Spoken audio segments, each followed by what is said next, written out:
พื่อน้องทุกอย่างแต่โศกสถาติดบังเส้นทางความหวังมืดมนเพียนอายหมดตัวน้องหัวยานทุกอย่างให้จึงเปลี่ยนทิศไปเดินทางสายใหม่น้องคนเอาหากันมาก็เป็นเวลาแสนนานโอ้น้องใจคนสร้างวนเวียนเปลี่ยนไปเส้นทางชีวิตผมลิขิตมาก็สุดปัญญาที่เลือกเกิดมาบ่ได้หากแม้เลือกเกิด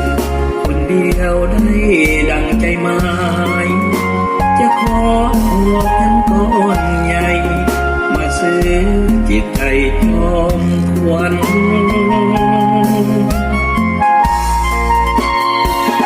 ขอจงโชคดีในเวทีชี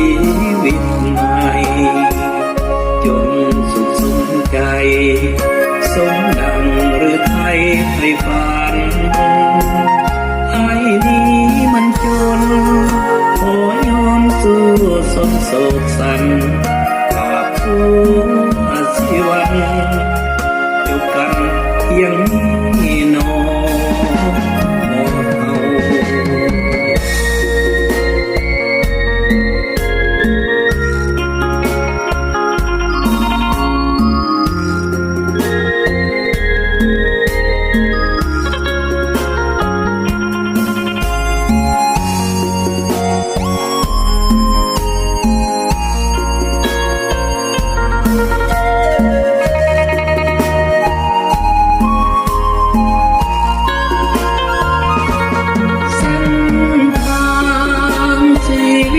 ผมลิขิตมา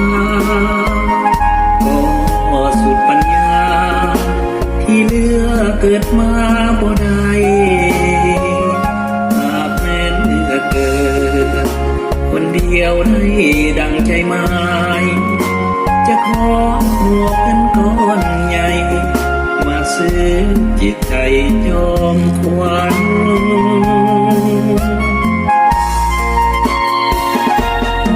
จงโชคดีในเวทีชีวิตใหม่จงสุขสมใจ